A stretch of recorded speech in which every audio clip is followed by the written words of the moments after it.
확신 가지고 예수님의 도우심을 믿으며 살리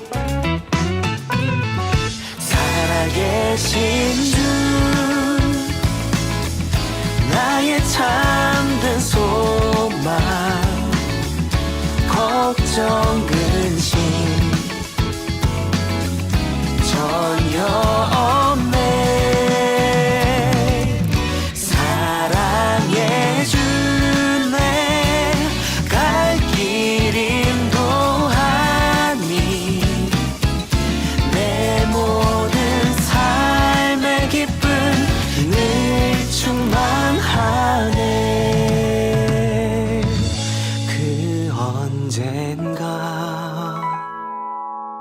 주 뵐 때까지 주를 위해 싸우리라 승리의 길 멀고 험해도 주님께서 나의 앞길 지켜주시리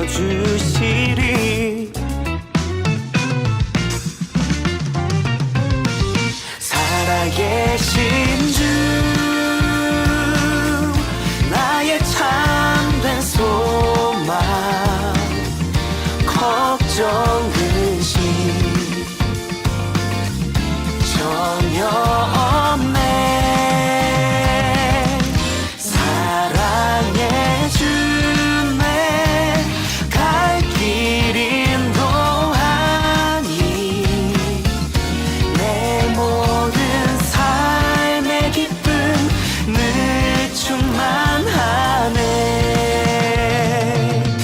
살아계신 주 나의 참된 소망 걱정 근심 전혀 없네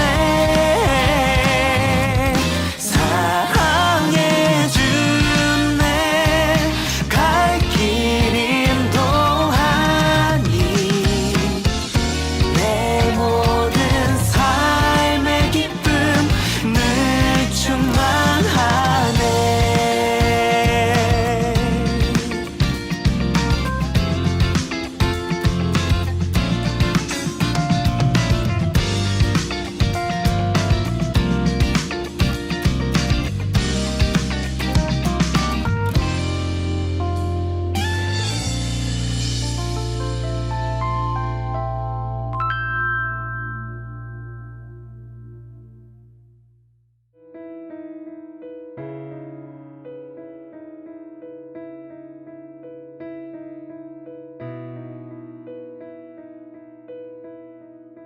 믿는 무리가 한 마음과 한 뜻이 되어 모든 물건을 서로 통용하고 자기 재물을 조금이라도 자기 것이라 하는 이가 하나도 없더라.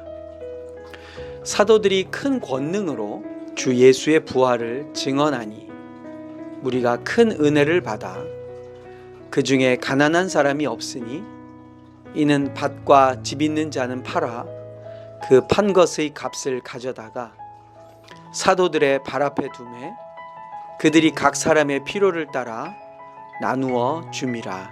아멘.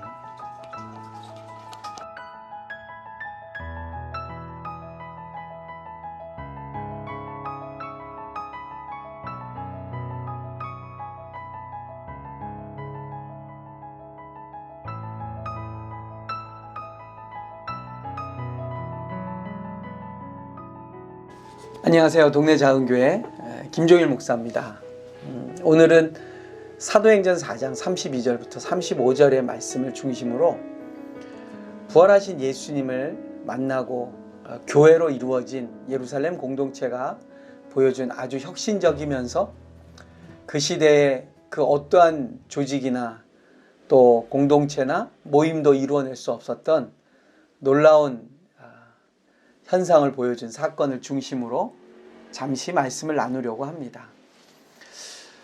예수님의 부활은 그것을 목격하고 그 부활을 증언하는 사람들에게는 놀라운 소식이었습니다. 뿐만 아니라 그 부활의 소식은 단순한 어떤 새로운 사실을 인지하거나 알았다는 것을 넘어서서 그것을 증언하고 그것을 이야기하고 여러 사람들 앞에서 그것을 나눔으로써 새로운 형태의 공동체들을 만들 수 있게 되었습니다. 다시 말하면 부활은 예수님의 그 부활 사건을 역사적으로 경험한 것으로 끝나는 것이 아니고요. 그 부활의 사실이 그리고 그 부활의 내용을 증언하는 성령의 사람들로 하여금 그들의 삶을, 가치관을 그리고 그들의 삶의 목적을 바꾸는 아주 근본적인 모습이었다라는 사실입니다. 부활의 사건이 어떻게 공동체에 영향을 미쳤는가 생각해 보면요. 예수님이 부활하셨다라는 그 사실은 조금 쉽게 그냥 설명하면 더 이상 이제 죽음을 두려워하지 않는 세상이 시작된 것이죠. 예수님께서 죽음을 이기시고 부활하셨을 뿐만 아니라 그 부활하신 예수님이 다시 오신다고 약속하시고 우리로 하여금 더 이상 죽음이 이 세상을 지배하지 못한다는 것을 증언하라고 그들을 부르셨다는 것을 우리는 알 수 있습니다. 그러므로 부활의 공동체는 어떻습니까? 죽지 않는다라는 이것을 경험하고 이것을 선포하는 공동체입니다. 그리고 또 어떠한 공동체입니까? 새로운 세상이 왔다라는 거죠.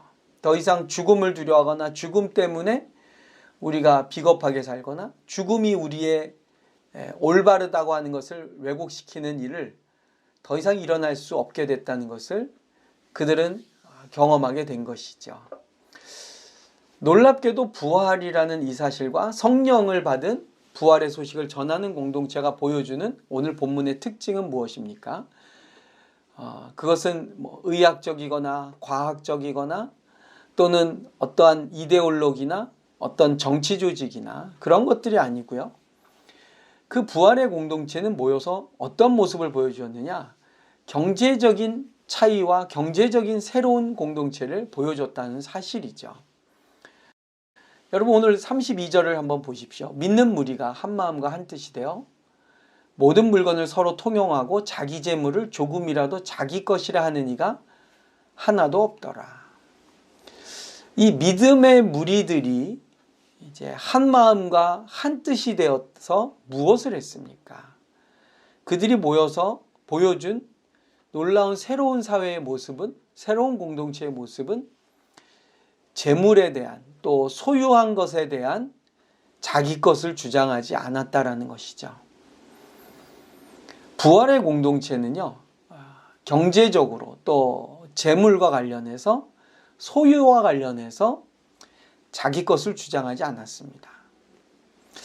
부활이라는 예수님의 부활이라는 사건과 그들의 경제적인 소유욕이 어떻게 이렇게 연관이 되었을까요? 여러분 우리가 죽음이라는 것은 단순한 의학적인 생물학적인 어떠한 단절 또는 마감, 마침뿐만이 아니라요. 죽음이 우리에게 가져다 주는 무서운 힘은 무엇입니까? 살아 숨쉬는 동안에 내가 살아있는 동안에 사는 것에 대한 집착과 내가 살아있는 동안에 안전을 보장해 줄 것에 대한 강렬한 욕망이죠. 그런데 부활을 경험하고 부활하신 예수님을 증언하는 공동체는 어떻게 됩니까? 내가 살아있는 동안에 소유해야 되고 그리고 내 것이라고 주장해야 될 것에 대해서 가치를 여기지 않게 되는 것입니다. 그것이 바로 그들이 33절에 나오는 사도들이 큰 권능으로 주 예수의 부활을 증언하니 무리가 큰 은혜를 받았다라고 합니다. 여러분 우리가 은혜를 받으면 어떻게 될까요? 은혜를 받으면 예수님을 증거하죠. 예수님의 이야기를 말하고 싶죠. 예수님에 대해서 주변 사람들에게 소개하고 싶죠. 그러면 예수님을 드러내고 보여주고 소개하는 그 사람의 삶의 모습이 어떻습니까? 오늘 초대교회가 우리에게 주는 메시지는 경제적인 베품과 나눔이 자연스럽게 나타났다는 사실입니다. 그래서 초대교회는요, 부활의 사건이 준 가장 실제적이고 다른 집단과 다른 모습이 무엇이냐면 경제에 관한 장벽이 허물어졌다라는 사실입니다. 오늘날 우리가 사는 이 세상에서 가장 사람들을 두렵게 하고 또 무섭게 하고 끊임없이 욕망에 사로잡히게 하는 것 중에 하나가 무엇입니까? 바로 경제입니다. 재물 또는 물질의 문제이죠. 그런데 이 초대교회가 가지고 있었던 놀라운 부활의 공동체의 현상은 소유에 관해서 또 물질에 관해서 내 것이라는 주장이 사라지게 됐다는 것입니다. 그러므로 저는 우리 부활절 이후에 또 부활의 주님을 증거하고 소개하면서 살아가는 교회가 가져야 될 중요한 덕목, 삶의 자세 중에 하나는 뭐냐면 재물, 물질에 대한 소유를 하나님께 돌리는 것입니다. 그것은 그냥 머리로 하는 또 관념적인 또 말로 하는 이야기가 아니고요. 오늘 말씀해 보니까 이렇게 나오죠. 밭과 집 있는 자는 팔아서 그 판 것의 값을 가져왔다 그럽니다. 무슨 얘기입니까? 물질의 소유가 하나님이라고 재물의 원천이 하나님이라고 고백하는 이 초대교회의 현상은 무엇이냐면 그것의 주인에게 자기들의 것을 다시 갖다 놓는 것입니다. 말로 하거나 머릿속으로 이해하거나 또는 그것을 이론화하는 게 아니고요. 교회의 가장 강력한 힘은 무엇입니까? 말씀대로 사는 것이죠. 그래서 자기 재물을 자기 것이라고 여기지 않았습니다. 여러분, 우리 것을 우리 것이라고 여기지 않는 것, 이거 쉬운 일이 아니죠. 그런데 그걸 그냥 머릿속으로 이건 내 건 내 게 아니야. 하나님 거야. 이거는 주님이 주신 거라 다시 주님께 드릴 거야. 라는 말로는 별로 의미가 없어요. 초대교회의 특징은 무엇이냐면 자기 것이라고 생각하지 않았기 때문에 그것을 공동체를 위해서 갖다가 내어 놓은 것입니다.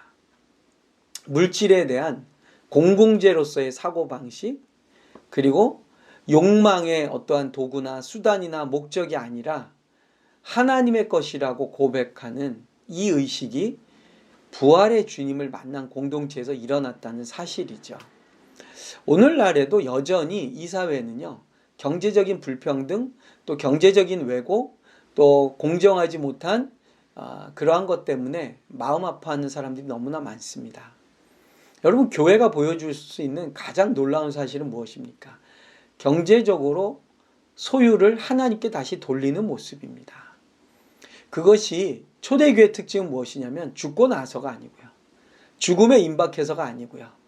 오늘 살아가는 이 순간에 하나님 앞에 드렸다는 사실입니다. 그들은 그것을 불로소득이라 드린 게 아니고요. 쉽게 벌었기 때문에 드릴 수 있는 게 아니에요. 그들이 애쓰고 수고하고 땀을 흘려서 벌었지만 은혜를 받고 나니까 죽음이 아니라 생명이 나를 지배하는 세상으로 세상을 살게 되니까 이제 죽음을 두려워하지 않고 부활의 소망으로 살게 되니까 내가 가지고 있는 것이 내 것이 아니라는 생각이 자연스럽게 나오고요. 그것으로 인해서 하나님 앞에 그것을 드리는 것이 너무나 당연시되는 공동체가 되었습니다.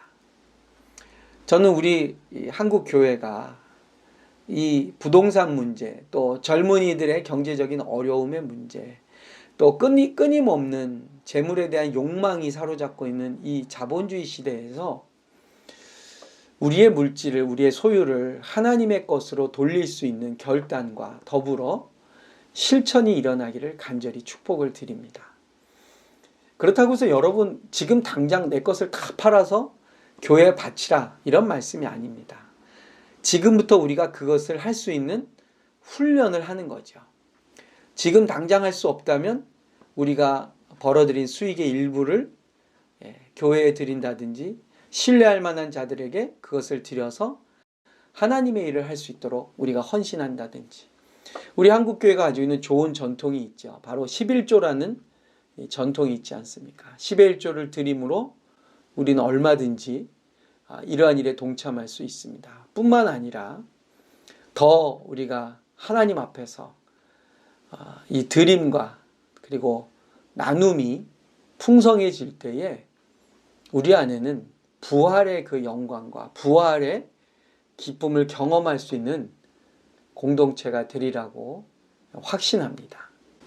뿐만 아니라 이 부활의 공동체는 또 어땠습니까? 그 드리는 것을 자기의 뜻대로 자기의 생각대로 드리지 않고요. 오늘 말씀해 보니까 그 판 것의 값을 가져다가 사도들의 발 앞에 두었다 그래요. 여러분, 초대교회가 물질을 드리는 방식은 무엇이었냐면 그 물질이 하나님의 것이라고 생각하면서 내가 생각하는 하나님의 뜻, 내가 생각하는 하나님의 마음으로 베풀거나 나눈 것이 아니고요. 사도들의 발 앞에 두었다 그럽니다. 이 말은 뭡니까? 요즘으로 해석해서 목사님들에게 드리라 이런 의미가 아니죠. 네. 이 말은 공인된 그리고 공식적인 공동체가 함께 이것을 베풀고 나눌 수 있는 수단으로, 도구로 드렸다고 저는 그렇게 해석하고 싶습니다. 내가 생각하는 구제의 방식, 내가 생각하는 구제의 대상이 있겠지만 함께 물질을 드림으로 그것을 함께 또 나누는 과정을 그들이 겪고 경험해 나갔다라는 것이죠. 오늘날에 여러분 많은 물질을 하나님 앞에 드리는 분들이 계십니다. 근데 안타까운 것은 어떻습니까? 그 물질이 쓰일 때에 지혜롭게 그리고 필요에 맞게 적절하게 쓰이는 것들을 또 보기 어려울 때가 있어요. 그래서 그 귀한 하나님 앞에 드려진 하나님의 것이라고 소개한 것들이 하나님의 뜻과 하나님의 마음에 합하게 드려지지 못할 때가 있습니다. 그들은 어떻게 그 물질을 드렸습니까? 그 값을 가져다가 사도들의 발 앞에 두었다 그럽니다.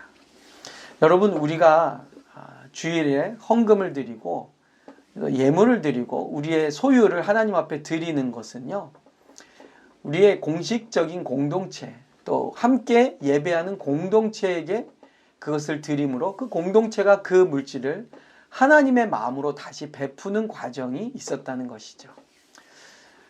종교개혁 당시에요, 루터가 비텐베르그에서 종교개혁을 일으켰을 때 그 현장을 가보니까요, 이 어거스틴 수도원과 또 루터가 목회하는 교회들이 거기 있습니다. 거기에 보면 헌금함이 있는데요, 헌금함에 그 헌금함을 여는 열쇠가 자물쇠가 3개가 있어요. 하나는 뭐냐? 목회자가 열고요. 하나는 교인의 대표가 열고요. 또 하나의 열쇠 누가 여냐면요, 시의 대표가 열게 되어 있습니다. 말은 무슨 말입니까? 그들이 하나님의 것이라고 부활의 공동체로 살아가면서 드려진 예물을 베푸는 방식도 어떻게 하느냐?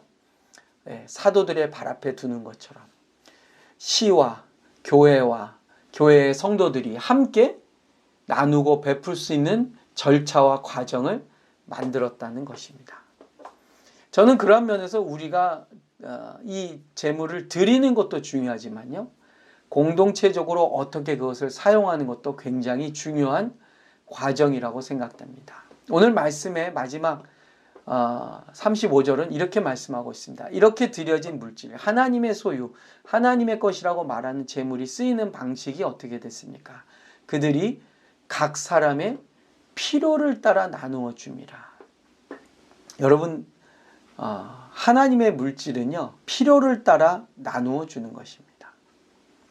성경에 보면은 초대교회 이전에 벌써 구약에서부터도요, 이스라엘 백성들, 하나님께서 그들을 돌보시는 방식 속에 벌써 이 드리는 것과 베푸는 것이 균형 잡혀 나오는 것을 볼 수 있습니다. 이스라엘 백성들이 광야에 나왔을 때 하나님 앞에 어떻게 드립니까? 금은 폐물을 드려서 성막을 짓게 되죠. 하나님은 그들에게 어떻게 먹을 것과 살 것을 나누어 주십니까? 아침마다 만나와 메추라기로 베풀어 주시고 나누어 주시죠. 그들이 약속의 땅에 들어갔을 때는 어떻게 됩니까? 안식일을 지키고 안식년을 지키고 신년을 지키라고 말씀하시고, 그런 것을 지킬 때에 고아와 과부와 나그네도 그들의 필요를 채울 수 있는 나눔과 베품과 그리고 넘침의 은혜가 있었다라고 말씀하고 있죠. 여러분, 예수님의 사역도 보십시오. 거기에는 드림이 있었습니다. 한 아이의 도시락을 드리는 역사가 있었고요. 예수님의 말씀을 듣고 회개하는 삭개오가 자기가 잘못한 것을 다시 토해내는, 다시 배상하고 보상하는 결단이 있었죠. 예수님의 죽음을 앞에 두고는 값비싼 향유를 드리는 여인의 베품과 나눔이 있었습니다. 그리고 주님은 그러한 일을 통해서 어떤 일을 행하셨습니까? 5천 명이 먹고 배부르게 필요를 따라 나누어주는 은혜가 있으셨지요. 우리가 하나님 앞에 드리는 것 못지않게 부활의 공동체는요, 필요를 따라 나누어 주는 것이 중요합니다. 여기 필요라는 것이 중요하죠. 우리는 욕망에 따라 나누는 것이 아니고요. 욕망에 따라는 나누어 줄 수가 없죠. 욕망은 어떻습니까? 나눔이 불가능합니다. 욕망은 투쟁과 뺏는 것과 그리고 갈취가 욕망의 아이콘이죠. 우리는 필요를 따라 나누어 주는 것입니다. 필요라는 것은 무엇입니까? 그 사람이 하나님의 자녀로 하나님의 형상을 가진 인간으로 살아가는데 필요한 최소한의 것을 그들을 위해서 챙겨주고 베풀어 주는 것이죠. 초대교회는요, 이 일이 아주 아름답게 이루어졌습니다. 물론 베푸는 일과 나누는 일에 초대교회도 여전히 문제가 있었죠. 드리는 일에 어떤 문제가 있었습니까? 자기가 팔은 땅값의 일부를 감추는 일들도 있었어요. 그것 때문에 하나님의 즉각적인 심판을 보기도 했죠. 또 베풀고 나누는데도 균형을 잡히지 못해서 헬라파 유대인의 과부들이 자꾸 제외되고 그 순서에서 밀려나는 것이 초대교회도 여전히 있었습니다. 그러나 초대교회의 아름다움은 무엇입니까? 이 부활의 공동체가 그러한 문제들을 외면하거나 멀리하지 않고 붙잡고 그것을 해결해 나갔다라는 것이죠. 오늘날의 경제는 우리 삶의 모든 부분에 영향을 미칩니다. 모든 사람들이 돈의 노예가 될 수도 있고 돈을 가지고 세상을 밝게 만들 수도 있습니다. 오늘날의 경제가 한 국가를 무너뜨릴 수도 있고 한 국가를 세울 수도 있습니다. 경제적인 권력을 가진 자들은 그 어떤 권력보다 강압적이고 또 폭력적으로 그들의 권력을 사용할 수도 있는 세상이 되었습니다. 이러한 시대에 교회의 존재 이유는 무엇입니까? 교회도 그 물질과 재정을 가지고 권력화하거나 그것으로 사람을 누르거나 지배하는 것이 아니고요. 부활의 공동체는 죽음이 더 이상 왕노릇하지 못하는 세상을 경험하고 그것을 증명하는 공동체이기에 실제적이고 구체적인 드림과 베품, 헌신과 나눔이 있는 공동체로 살아가야 될 줄로 믿습니다. 모쪼록 생명의 공동체로 살아가는 저와 여러분이 우리에게 생명을 주신 주님께서 우리가 살아있는 이 세상에서, 우리가 숨쉬는 이 세상에서 부활의 영광을 보여주는 공동체를 만들라고 우리에게 물질을 주신 줄로 믿습니다. 내 것이 아니기 때문에 내 마음대로 구제하는 것도 건강한 것이 아니죠. 내 것이 아니기 때문에 주님의 것이기 때문에 주님의 사람들 중에 필요를 채우지 못하는 영혼들에게 베풀고 나누어 주는 그러한 우리 믿음의 공동체로 세워져 나가시기를, 그리고 그러므로 말미암아 죽음이 왕노릇하지 않는 생명을 낳는 우리 한국 교회, 또 우리가 사는 일터 대한민국 온 세계가 되기를 주님의 이름으로 간절히 축복드립니다. 감사합니다. 김종일 목사였습니다.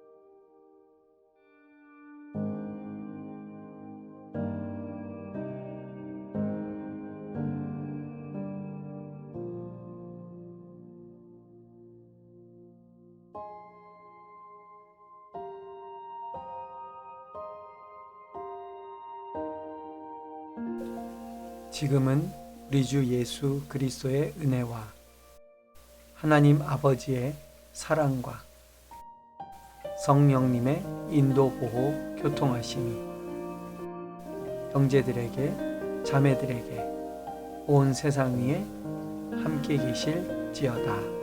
아멘.